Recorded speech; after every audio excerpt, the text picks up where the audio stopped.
Hey, how's it going? Today we're going to take a look at the time-lapse feature of the Pluto.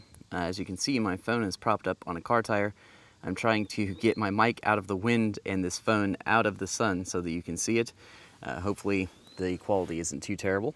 So here we go. As you can see in the time-lapse mode, there are several options. The first one is custom, where it allows you to set your duration, the number of shots within that duration, the interval between the shots, and the delay between the shots. Now, the other settings are all just preset settings that come into the trigger. So we have the standard, 4 minutes, 240 shots. Now, if you change one of these numbers, the rest are going to change because they all correlate. So I'll just demonstrate that. So if we change this to 8 seconds, it drops the shots down to 30. So we'll go back to, this is what we're going to do today. I'm going to go ahead and do 2 seconds, 120 shots, and show you how to put it all together at the end. There's a standard. Oh, it took me back to custom when I did that. This is a mini time lapse. Has a sunrise and sunset. They're actually exactly the same. A night scan. A night sky. Now this is the one you would want to use if you were trying to use this to get star trails. And this would be a cloudy sky. So those are the presets and the settings. Like I said, just going to go ahead and do 120 shots, 4 minutes for the purposes of this video, and then I'll show you how I put all these together to make a time-lapse video at the end. So you can see how this is different than the star trails. The star trails don't have any preset settings. You just set the number of shots, the exposure time, and the gap in between shots, as well as the delay. So you get different things you're controlling here with the star trails as compared to the time-lapse. But like I said, you can certainly do star trails with the time-lapse. So to kick this thing off, you just hit the play button. My camera's a long ways away, so we're just going to go ahead and kick off the play button.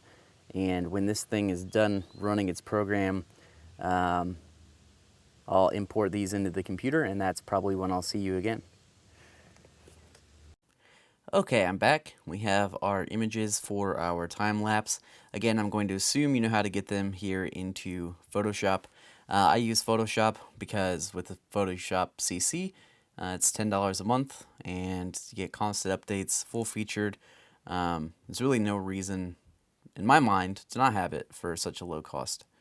So I'm just going to hit auto here, and that's what it does to the image. I'm going to go ahead and select all of these like we did in the Star Trail photo, sync the settings, get them all the same.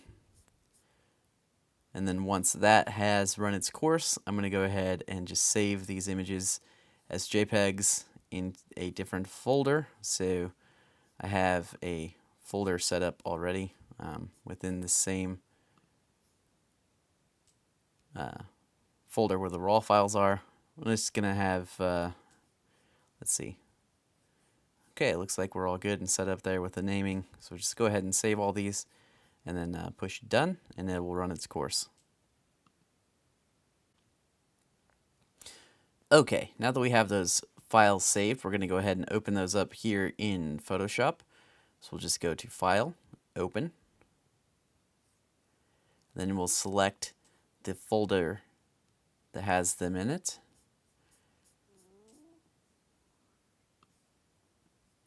I have them here. And then you select just the first image. And then you'll go over here and click Options.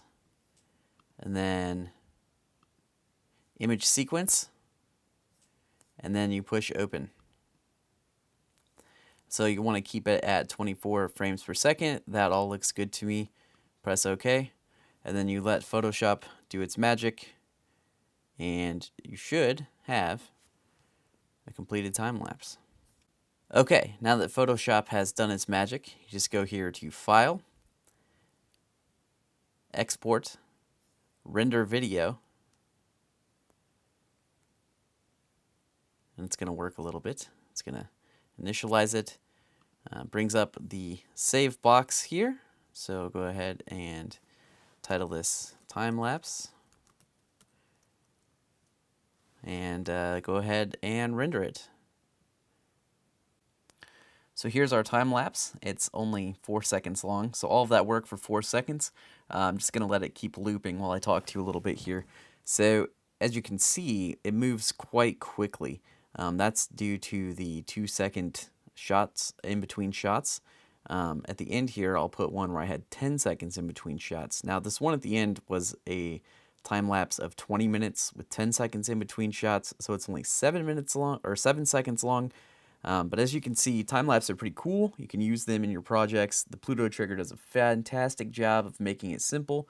But in order to get a substantially long time lapse, you're going to have to take a lot of shots over a long period of time. So I hope you found this helpful.